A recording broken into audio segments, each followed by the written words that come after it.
Jesus Effective Evangelism. Ito rin po ay preaching natin sa main church sa Vienna. But ito po ang ini-emphasize po natin. Kabahagi po ito ng Fresh Fire na tema po natin itong taon. Sabi po dito sa easy translation ng English sa Mark chapter 16:15. Then Jesus said to them, sino nagsasalita?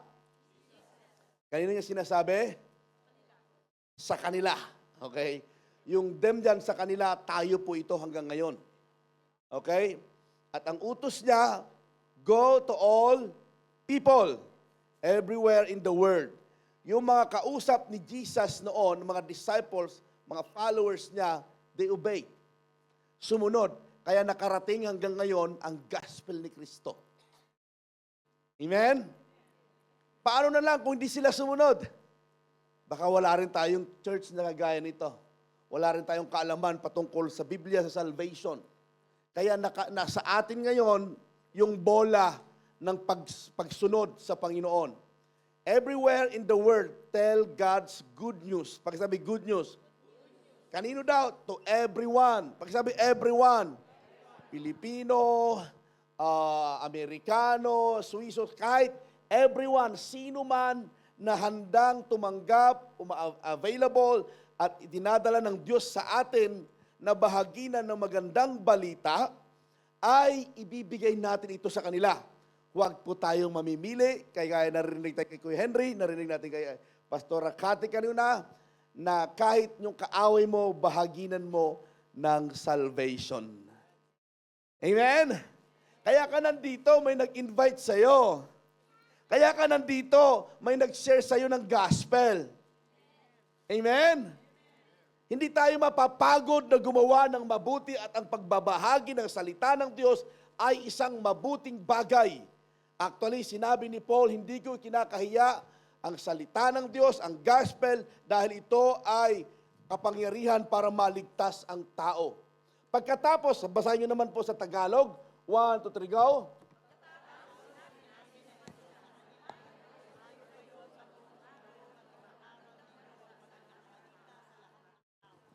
Sa lahat ng tao. Jesus' priority during His ministry, nung nandito ang Panginoong Hesus. At even ito rin po ang ministry ng banal na Espiritu sa pamamagitan mo, sa pamamagitan ko. Okay? Unang-una, Jesus prioritized intimacy with His Father.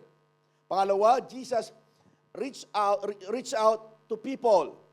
Jesus followed up with His disciples. Number 1, Jesus prioritized intimacy with His Father. Napakahalaga ng isang Kristiyano ng Great Awakening Church, Geneva, dito, tayo po individual, na yung ating pong devotion, yung pag-spend natin ng time sa Lord ay napakahalaga. Yung prayer, pagsabi prayer. Dahil ang prayer, hindi lamang po paghingi, alam niyo po yan. Ang prayer, pakinig din kung ano yung gusto ng Diyos na kung saan kinakailangan na sumunod tayo sa Kanya. Gusto nyo basahin ko yung text ni Pastora Cathy bakit ibinigay yung susi ng sasakyan? Sabi niya, Pastor Pogi, pahiram yung susi ng sasakyan. So, kaya bibigay ko kagad. Ikaw ba naman bibigay mo, Pastor Pogi? Kala mo ha?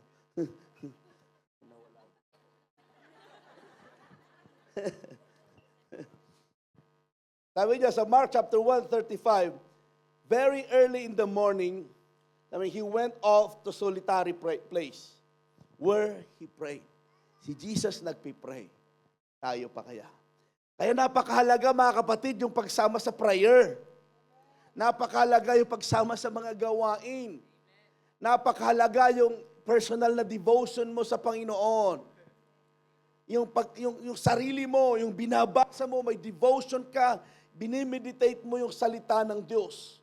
Bakit ito ang una? Dahil kapag ito, pundasyon ng pananampalataya natin, hindi natin napagbuti yung prayer, devotion, yung worship, yung intimacy natin sa Panginoon, itong pangalawa hanggang pangatlo, mahihirapan ka.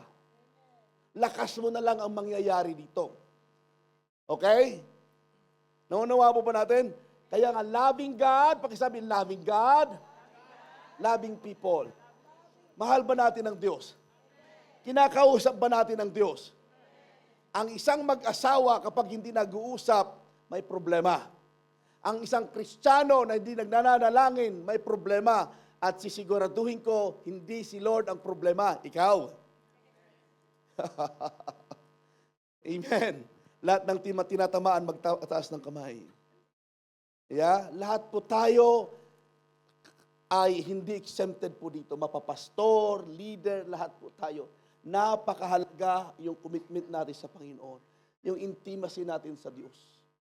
Minsan nga, sinasabi ko lagi dito natin na napaka-busy natin sa kingdom, pero wala tayong oras sa King. Kahit sa Diyos mo ginagawa, napaka-busy natin sa ministry yan. Pero kung wala ka ng panahon na makinig, makipag-usap sa Diyos, delikado. Amen? Minsan busy tayo sa ministry, even to the point you are reading your Bible not for your own meditation, your own feeding spiritually. Sometimes we are reading our Bible for the sake because we are the one who na-assign na mag-preach, magturo, kasi sa prayer and so on. Hindi ho ganun dapat ang buhay Kristiyano. Huwag nyo rin pong iaasa kay pastor, kay leader, sa Bible study ang paglago po ninyo. Kaya nga tinuturuan namin kayo na magbuklat ng sarili nyong Biblia. Basahin, tinuturuan, paano manalangin ng tama. Kaya may mga katuruan tayo ng mga foundation na teaching na kagaya ho nito. Sabi niya dito, Jesus often withdrew to lonely places and pray. Humihiwalay ang Panginoong Hesus kahit gumagawa siya ng miracle, bumubuhay ng patay, nagpapakain ng libo-libo, miracle after miracle, pero meron yung panahon na inihiwalay niya ang kanyang sarili. Saan? Kinakausap niya ang Diyos. Nire-recharge niya ang kanyang sarili. Dahil lahat ng mga ginagawa niya ay pinapagawa ng Amang nasa langit. Mahirap, kapatid, kung puro tayo gawa ng gawa, wala na tayo tamang koneksyon sa Panginoon. Kung ano na lang yung meron ka, yun lang ang ipapasa mo. Amen? So, anong ibibigay natin ho sa tao kung tayo na ay dry na spiritual? Anong ibibigay mong mag-pray ka kung ikaw hindi nagpe-pray? Magbigay ka kung ikaw hindi nagbibigay. Maaga kang umatin ng church kung ikaw ay late. Amen? Napakaganda yung sinasabi natin, ginawa muna natin ho for the glory of God. As a church, inuulit ko po, ang church po na ito, hindi lamang po namin kayo pinapakain, tinuturuan din po kayo, namin kayo paano kumain spiritual. Amen? Kasi po, kung gagawin po namin ni Pastor Rakati na nakadepende na lamang kayo sa amin, delikado po yun. Napakaganda, mayroon kayong kakayanan, mayroon mga designated na ministry, designated na kakayanan, na gift and talent, pagbutihin po ninyo. Mag-initiate po kayo, lalong-lalo na ang inyong sarili. Ang ating paglagong spiritual, gusto nating lumago, talaga nang i-meditate natin ang salita ng Diyos. He sought the Father's will before acting. Unang-una, sinisik niya muna, kinukuha niya muna kung ano yung kalooban ng Diyos bago siya gumawa. Okay? The Son can do nothing by himself, only what he sees his Father's doing. In literal ho, na magulang at tatay, sa literal, sa physical. Kaya gusto ko this coming Sunday, nandito ang tatay, nanay, ang mga anak. Kasi kung ano nakikita ng anak sa tatay, pwedeng gayahin ka. Amen? Sabi niya dito sa 5:19, the Son can do nothing. 6:38 pala ng John, sabi niya, not to do my will, but the will of Him who sent me. Napakahalaga na tayo po'y gumagalaw, kumikilos, hindi dahil sa lakas mo, hindi dahil sinabi ng iba, hindi lang dahil ho kasama sa vision natin, dapat ho kapag once you preach, once you share the gospel, once you minister to people, minister with conviction, minister with love, kung ano yung nararanasan mo sa Panginoon, titiyakin ko sa iyo, hindi ka mapapagod. Pero kung lakas mo na lamang, wala nang intimacy sa Lord, tatamarin ka. Mag-o-open ka ng prayer everyday, hindi mo matatapos yung prayer everyday. Hindi mo namamalayan tapos na ang Zoom prayer. Nagpaalaman na kami, nandun ka, nakatulog ka na. Hello? So napakahalaga, gawin po natin ito sa Lord. Kasi kapag sa Diyos mo ginagawa, ini-inspire ka rin ng banal na Espiritu. Na kahit hindi nakikita ng iyong mata o may nakikita ng iyong mata, ay kabaliktaran sa iyong inaasahan, iba pa rin yung inspiration ng banal na Espiritu na gawin mo ito. Amen? Hallelujah. Mag-work tayo is a miracle. Pagsabi miracle. Pangalawa, Jesus reached out to people. Pangalawa, una, nag-reach out siya sa Diyos. Sa Ama. Pagsabi Ama. Pangalawa, sa mga tao. Pagsabi sa mga tao. Kaya tayo mayroong church. Kaya after ng worship service, meron tayong Bible study, meron tayong paglabas, meron tayong pamamalakaya. Kasi nga, ito po'y kalooban ng Diyos. Di lamang ginagawa ni Pastor John, ni Pastor Rakati, o ni Pastor Larry.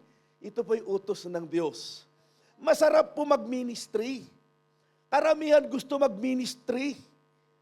Hindi ko minamalit ang worship team, hindi natin minamalit ang security and ushers and so on. Pero you know what? Tinawag tayo ng Diyos sa greater things. Lahat tinawag tayo ng Diyos. Either worship leader ka, kailangan mag-invite ka, mamalakaya ka. Hello? Amen po ba? Itong utos na ito, hindi lamang po para kay pastor, para sa lahat. Amen. Jesus reached out with love. Pagsabi love and compassion. Ang Diyos kapag siya ay nag-reach out, kapag siya ay umabot sa tao, may kasamang pagmamahal at habag. Kaya nga sabi niya, He saw people needs before their faults.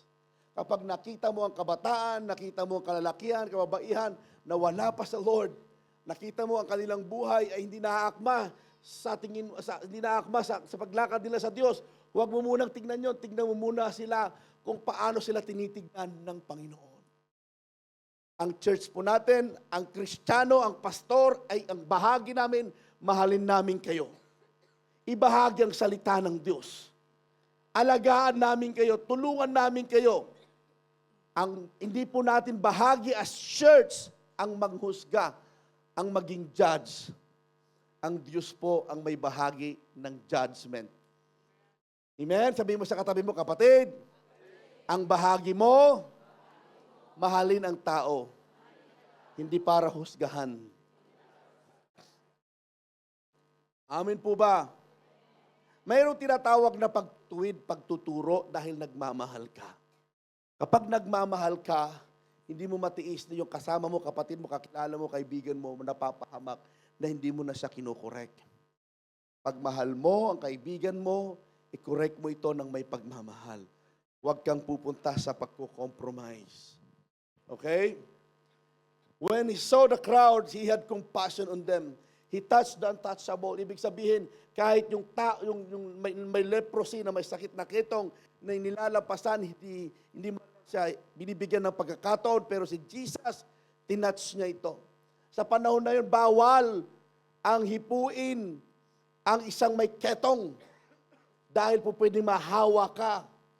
Pero dito, si Jesus, dyan siya isa expert sa mga bagay na hindi kaya ng tao, kayang gawin ng Diyos, baguhin, pagalingin, kagaya nito. Tignan mo yung katabi mo. Dati may spiritual lepers yan. Kasi ang ibig sabihin ng ketong, ang physical po na hindi naman ako nagkaroon ng ketong, pero sa pag-aaral ho, ang ketong ho ay nakikita mo yung bahagi ng iyong katawan na naaagnas, na hindi mo namamalayan. Ang una daw naaagnas, yung talukap ng mata, yung pantaas na labi. Just imagine kung walang yung katabi mo, walang pantaas na bibig. Di laging nakangiti yan. Just imagine, laging nakangiti yan, smiling face yan. Nawawala yung bang napapasok ka, hindi mo ganyan minsan ang kasalanan. Nasasaktan ka na, dumudugo na ang katawan mo, pero nalalaglag na yung laman mo, hindi mo namamalayan. Minsan ganyan pong spiritual na lepers, yung kasalanan. Napapahamak ka na, hindi mo pa namamalayan. Okay? Pero ang Diyos, doon niya gumawa siya ng bagay na hindi ginagawa ng normal na tao. Dahil mayroon siyang habag at compassion. Ang Diyos ang ating Panginoong Hesus, kumikilos po siya ng power, ng miracle ng Lord because of His compassion, dahil sa kanyang habag. Hindi matiis ng Diyos na hindi ka mabago. Hindi ka matiis ng Diyos na hindi ka umaayos ang iyong buhay. Kaya ka nandito ngayon. Pastor, ba't hindi pa ako umaayos ang buhay? Magdesisyon ka ng tama sa harapan niya. Gawin mo yung naaayon sa harapan ng Diyos. Amen po ba? Sabi niya dito, Jesus touched the leper. Sabi, He reached out the outcast o the Samaritan woman. Yung Samaritan woman ay papalit-palit po ang kanyang relasyon. Pero ni-reach out siya ni Jesus para mabago. At itong Samaritan woman na ito, nabago, at even yung village nila ay nakakilala sa Diyos. Amen. Makinig kayo sa akin, church. Lahat po tayo mayroong pangit na nakaraan. Kung mayroon ka mang nakikita na gumagawa ng mali, pangit na nangyayari, dapat tayo yung nakakaunawa, galing tayo doon. Hindi para i-compromise natin ang ating buhay, kundi maunawaan mo kung ano pinagdadaanan dahil galing tayo doon. Yung may gumaling sa cancer, subukan mo pabisitahin sa ospital yung may cancer. Yung galing sa cancer, ibang encouragement ang kanyang dala-dala. He spent time with sinners kaysa chaos. Mga kapatid, nakakalungkot minsan. Tumagal kang Kristiyano, habang tumatagal kang Kristiyano, dumarating naman yung tanda wala ka ng kaibigan na hindi pa nakakilala sa Lord. Hindi ibig sabihin na mag-i-expose mong sarili sa mundo. Kaya lang, you surround yourself na ng puro Christian, even to the point na wala ka ng pakialam sa mga kamag-anak mo na makakilala sa Panginoon. Minsan, ang church o tayo as Christian, minsan nakikilala na tayo sa mga bagay na don't do this, don't do that. Diba? Saan ka umaattend? Doon sa Geneva Christian Center, sa Great Awakening Church sa Geneva. Anong church yan? Born again. Di ba born again? Ang daming bawal sa inyo. Ganito. Yan, tingnan mo, yun ang nakikilala, yung bawal-bawal na. Why? The way we represent, we share the gospel kasi. Hindi ba? Di ba doon ang church nyo? Alam nyo yung church, ang babait ninyo doon, ano? Kasi ang church natin, hindi tayo perfect. Maging open po tayo sa kanila. Welcome po natin sila. Kagaya kung paano i-approach ni Jesus ang mga sinners. First, He protect. Niyakap muna, even yung prodigal son, niyakap muna nung tatay yung kanyang nag-prodigal son. Niyakap niya muna at hinagkan kahit anong dumi ang kanyang pinanggalingan. Pagkatapos ng iyakap, pumasok yung discipleship, sabi niya sa kanyang mga kasambahay, palitan ng damit. Ibalik yung ring, magsaya tayo. Why? Hindi matiis ng Ama na mananatili ka sa Kanya, na madungis ka. Ganon din ho, church, tumatagal tayo sa Panginoon. Iwanan na natin yung favorite sin natin. Kung ang Diyos hindi Kanya matiis para gusto niya mabago na tayo, I pray na ganon din ho tayo. Alam niyo po ba kung bakit tupa ang tawag sa atin? Ang mga tao para tupa? Dahil ang isang sheep, kapag naputikan ang kanyang katawan, ang kanyang paa, hahanap ng lugar kung saan niya ipapahid. Ayaw niya na mayroong putik sa kanyang balahibo, sa kanyang katawan. Gagawa siya ng paraan para alisin ito. Dahil hindi siya sanay na may putik ang kanyang katawan. Ganyan ho ang tupa. Sino ito mga tupa ng Diyos? Hindi kayo tupa, inhalito. We are like a sheep. Amen po ba? Pero ang baboy, paliguan mo yan ng paliguan, shampooin mo. I-massage mo siya. Bigyan mo ng pinakamahal na pabango. Pag nakakita ng lubluban, babalik ulit doon. Bakit ito? Baboy kasi. Pero you know what? Because God created us according to His image. Akala mo lang nag-i-enjoy ka sa bagay na yan. Pero sa loob-loob mo, dahil Kristiyano ka na, nandidiri ka na.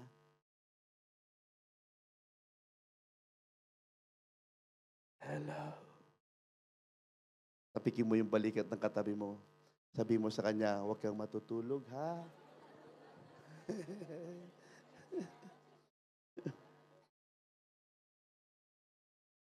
Jesus preached with authority and power. Bakit to? Ganun na lamang ang authority ni Jesus na mag-preach. Bakit ganun na lamang? Why? Dahil walang maibato sa Kanya. Dahil tama yung devotion niya, yung relasyon niya sa Diyos, tama. Maayos ang buhay, yung patutuo niya. Amen. Kaya malakas ang loob niya na i-correct yung mga teachers of the law. Malakas ang loob niya, may authority siyang magsabi sa mga sinasabi niya. Bakit to? Dahil walang maibato sa kanya. Makinig kayo, mahirap magturo kung yung tinuturuan mo, alam niya ang buhay mo. Amen. Hello. Ang hirap kaya sabihin ko kay Caleb o kay Karsten, anak, pray. Mag-devotion ka. Kung ako hindi nagdi-devotion. Ang hirap kaya. Pero alam nyo, yung authority and power, of course, nagmumula sa Diyos. The crowds were amazed at His teaching because He taught as one had authority. Dahil nga alam niya yung stand niya sa Panginoon. Hindi siya na-intimidate sino man ang kanyang kaharap. Minsan, yung mga nag-exam, saan yung mga SOD students natin na nag-exam ngayon? Madali lang yung test, di ba? Nagdapalgan. Okay? Nagdapalgan daw sila. Madali lang yung test, di ba? Yeah? No? Madali lang yun. Kung nabasa nyo yung... Meron pang hindi nag-test. Okay. So napakalaga. Kaya nga tinuturuan namin kayo. Kasi nga, kung halimbawa, pinaghandaan mo yung exam, nag-review ka, kahit wala pa yung exam, talagang inaral mo. Sabihin ni Pastora, o sabi namin may test tayo, handa ka, hindi ka kakabahan. Why? Handa ka. Pero kapag mag-test tayo, 3 hours before exam, doon ka na nagbuklat ng notes mo.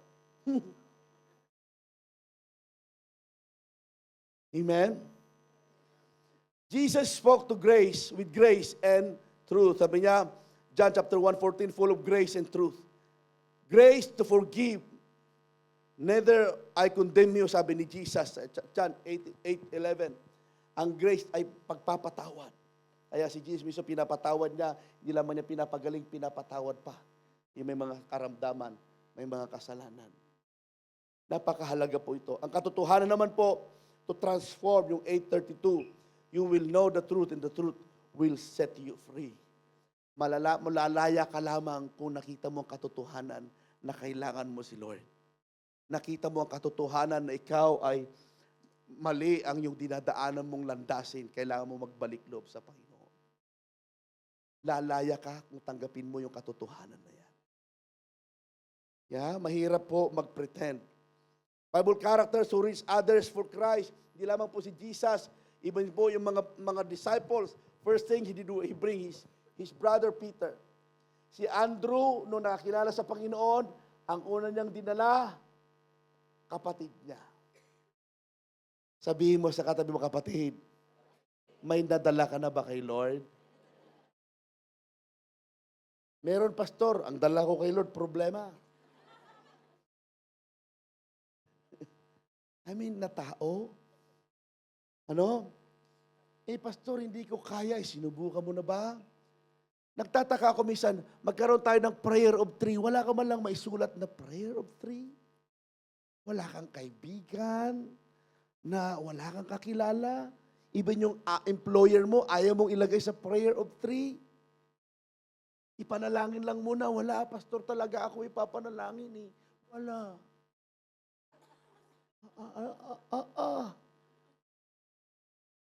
Ay siya, sabi sa Batangas.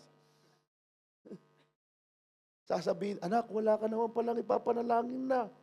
Alam mo, ligtas ka naman na. Ayaw mo naman na mag-reach out. Okay ka naman na, mabait ka na. Alburin na kaya kita. Kasi baka babalik ka pa eh. Habang mabait ka, kunin na kita. Pero hindi ganon si Lord. Hihintayin pa rin ni Lord hanggang kailan ka. I pray na gamitin ng Lord itong sermon na ito, itong preaching na ito.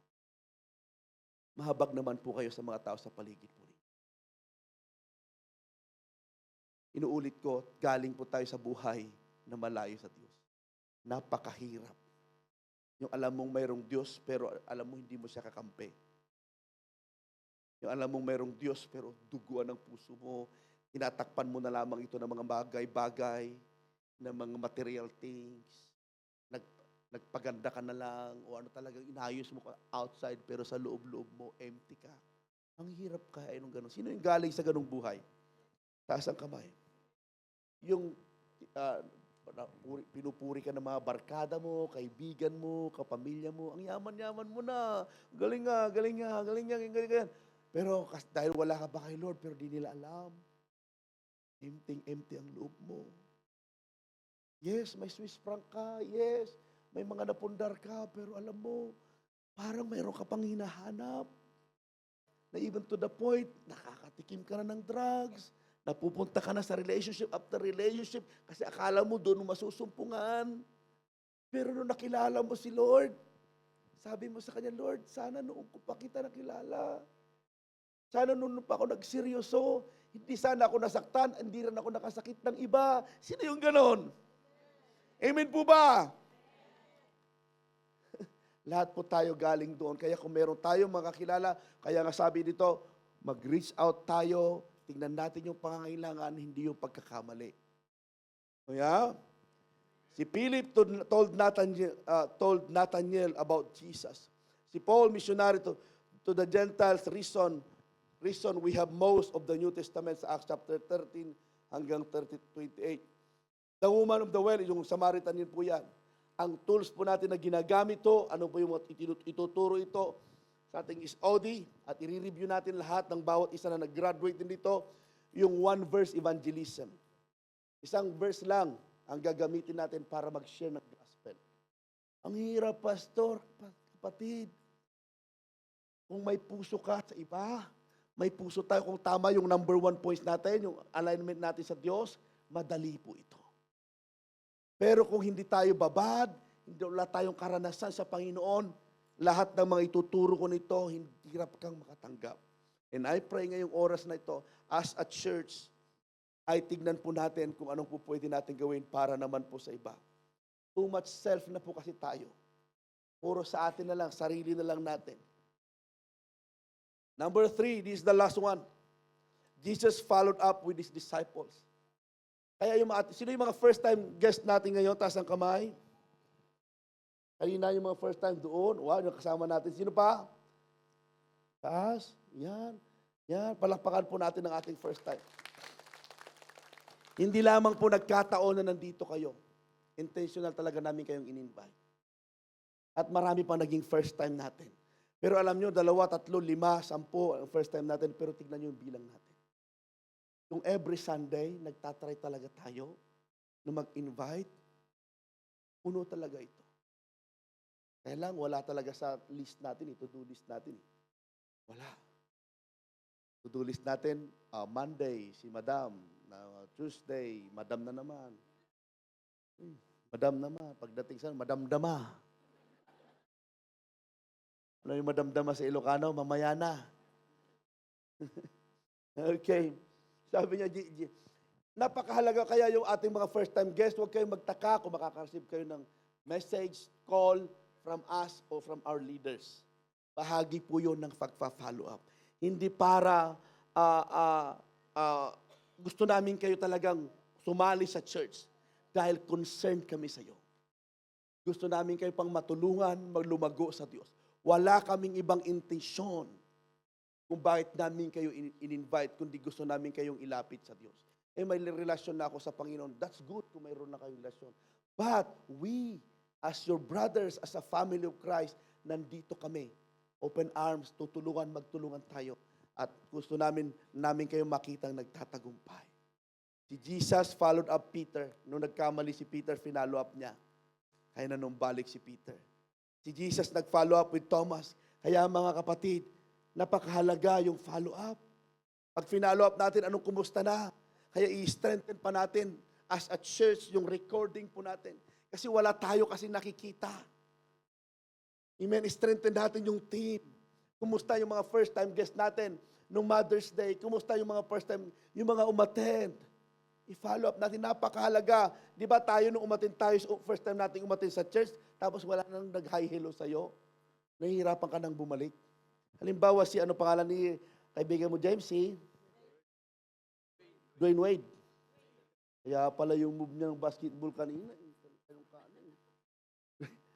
Okay. Si Dwayne. Halimbawa si Dwayne, pag-atin niya ngayon, niha, wala na. Wala na kumumusta sa kanya, wala na nag-text sa kanya, wala na, hindi na tinawagan ni James, hindi na tinawagan ni Louie, hindi na in-invite ulit. Hindi na babalik yan. Pero sabi ko, sasabihin ng mga ito, Dwayne, sama ulit tayo. Maglaro tayo. Hinahanap, mayroon tayong kabataan, sama-sama tayo. Ganito, ganyan-ganyan. May encourage yan. Di ba, Dwayne? Oh. Halimbawa, susupladuhan nyo siya mamaya. Pagkatapos mamaya, huwag nyo papansinin. Tingnan, kung mamaya wala na, uwi na yan. Ika Baguio, naku, kababayan pa. Oh. Napakahalaga ang follow-up. Amen! Parang namamangha kayo sa sinasabi ko, nakaganon kayo lahat, no? Parang gustong i-follow up. Ganito ang pagpa-follow up. Sampulan mo na yung mga tao sa life group nyo na hindi mo ka-close. Okay, dito. Yung hindi mo gaano ka-close, doon ka pumunta muna. Kasi ganito ang nangyayari. Tingnan nyo, magkakasama kayo sa bahay. Di ba? Kayo pa magkatabi sa upuan ngayon. Magkasama rin kayo sa ministry. Kakain kayo sa labas ng maya, kayo pa rin magkasama. Lahat kayo na magkasama. Bakit yung mga taong gustong kumamay sa'yo, kumumusta sa'yo, makipag-mingle sa'yo, dahil nakafocus ka na lang, kayo pa rin magkasama. Minsan sa life group, di ba, sa life group ninyo, makinig kayo sa akin, nagla-life group kayo, nagtuturo si leader, may 2, 3, may sarili silang meeting naman.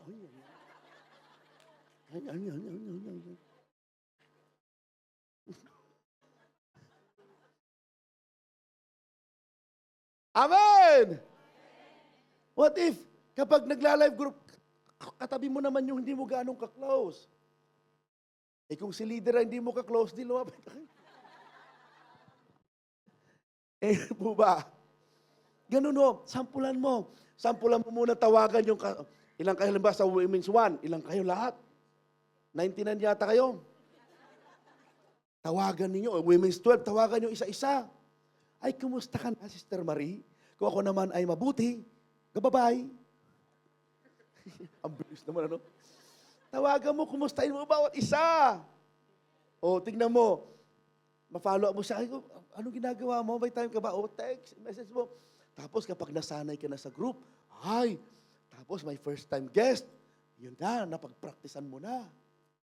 O, ma-follow up mo by Tuesday, Wednesday, or Saturday, bago natin, ay, kamusta ka na sis? Alam mo na. Eh kung kayo sa live group, hindi kayo magkakaalam ng number. Hindi kayo may nawawala, hindi nyo alam kung sinong nawawala. Yung pala, yung nawawala, nagwawala na rin. Ang hirap. Amin po ba? Kaya sabihin mo rin sa katibo, kapatid, binibigyan kita ng pahintulot. I-follow up mo naman ako.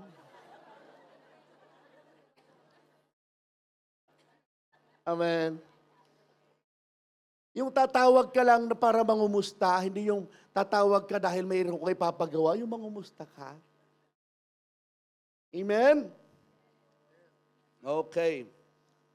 Dito na tayo sa the importance of follow-up new believers. Mas maganda pag ituturo ko ito mayroong background na keyboard.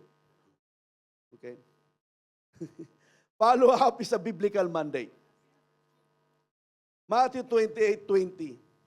Sabi niya, teaching them to observe all that I have commanded you. Kaya nga, doon papasok. Pag pina-follow up, pag nandito, tinuturo na yung mga foundation, tinuturuan na. Kasama ho yun. Nagbibuild tayo ng relasyon. Hello?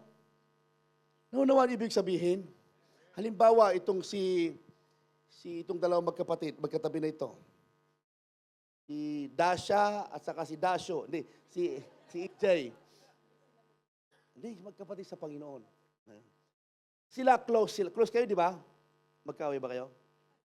Close silang magkasama sa life group. Close sila.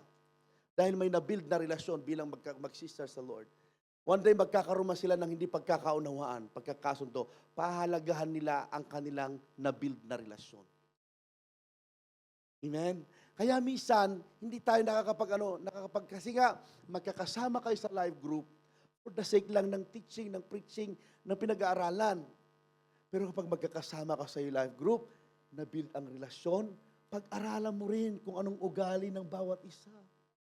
Ay, si Jassy ganito. Sabi sa Ay, si Sister Grace ganito rin ugali niyan. Ay, ganito, ganyan. Pag-aralan mo. Para kapag mag-pop up man yung kahinaan niya, yung pagiging kalog niya o anuman, hindi ka na maso-surprise, hindi ka na ma-offend dahil nakapag-build ka na ng relasyon. Kung pagkatapos ng worship service, pagkatapos ng Bible study, pagkaturo ng life group leader, bye-bye, alis ako, bye-bye. Wala nang chika-chika ng konti. Paano ka makakapag-build ng relasyon? Alam niyo ba kadalasan, kung sino yung wala, yun ang pinag-uusapan? Hindi naman lahat. Pinag-uusapan kung paano palakasin, encourage, nagpalusot si pastor, ano? Ay napakahalaga, mag-stay kayo. Amen? Minsan mag-usap naman kayo yung normal na pag-uusap na, kumusta ang family, yung bang typical. Kapag ikaw naman, nag-o-open siya, medyo nagpapatawa siya, huwag ka namang tumas, hoy, magpapatawad, sinabi ng salita ng Diyos, ganito, ganyan. Huwag namang ganun. Pabayaan mo kasi ngayon lang lumabas yan. Mamaya papasok na naman yan sa trabaho. Saturday ng gabi lalabas siya. Sunday ng umaga lalabas. Pagagalitan mo pa. Doon lang tatawa, doon lang gano'n lang. Kasi the whole week ang kasama niya, bata o kaya sa office lang. Yung ibig kong sabihin, try naman po na maging loose ang bawat isa. Hello?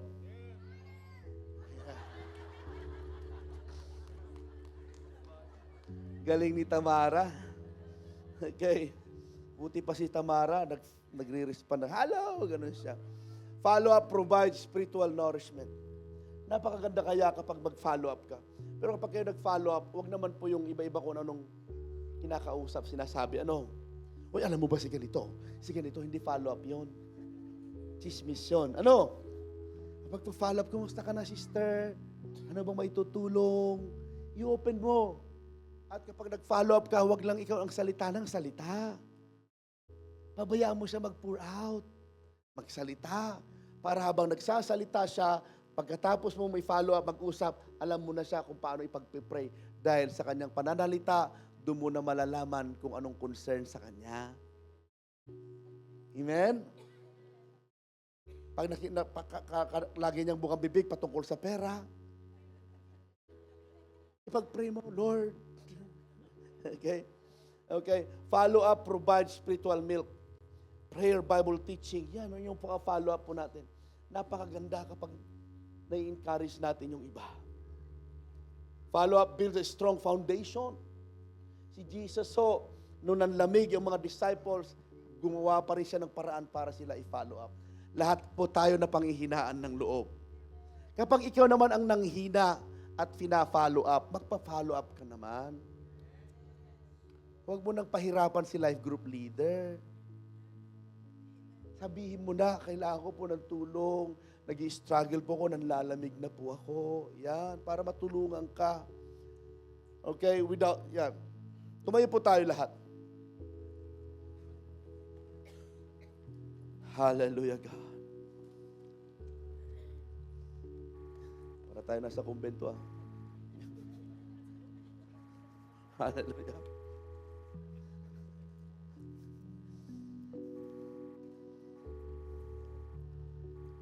Follow-up prepares new converts to equip the saints for work of ministry, to building up the body of Christ.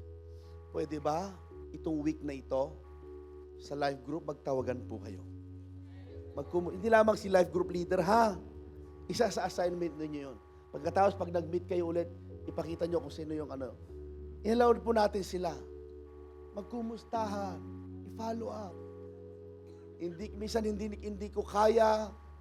Alam nyo, nakikiusap po ako. As your pastor, kami ni Pastora Cathy. Hindi po namin kaya lahat. Even ang mga life group leaders, hindi po namin kaya lahat. Kailangan po natin ng tulong ng bawat isa. Amen? As I said, wala tayong ibang intensyon. Kay Lord lang ito.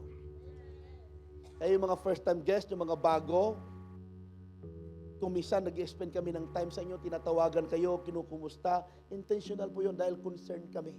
Hindi lamang po para pag may time, tinatawagan namin kayo dahil nais namin kayo makaranas din sa Diyos kagaya ng nararanasan natin ngayon. Hallelujah, God. But lahat ng mga ito, nag-uumpisa ito kung gaano natin kamahal si Lord. Kung gaano natin pinapahalagahan ang kanyang presensya sa sarili nating devotion sa Kanya. Hallelujah, God. Can we sing the song? I love your presence. Church, do we really love Jesus? Do we really love His presence? Amen? Amen?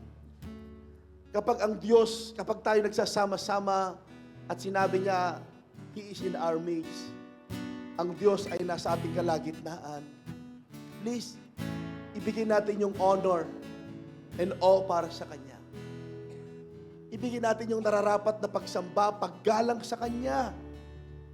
Once we are in this place and worshiping the Lord, focus ka sa Panginoon. Na Lord, salamat sa presensya mo. Salamat sa pagbabago. Salamat sa katapatan mo. Mag-unload ka sa lahat ng mga burden mo sa Kanya. At the same time, niluluwalhati mo siya. Amen. Pwede ba awitin natin itong song na ito? Huwag nyo muna kayong manunood kung ano saan-saan dyan. Focus kayo sa Lord. And I do believe God will remind us how good it is. At after this, kaya natin pong i-reach out yung mga tao na kailangan din ho ng presence, ng kaligtasan mula sa Diyos. Jesus. Lord, salamat. Tulungan mo kami, Lord, na lagi naming bibigyan prioridad ng aming devotion, ang aming intimacy sa iyo. Lord, para maibigay din po namin, makapag-reach out kami sa mga tao. At Lord, kapag na-reach out namin yung mga tao, hindi namin titigilan, ifa-follow up po namin sila. Dahil mahal mo ang mga tao na pinagkatiwala mo sa amin. Oh, hallelujah. Bilang simbahan, bilang church, Lord, ito ang bibigyan namin ng prioridad dahil ito yung ginawa mo nung nandito ka sa lupa.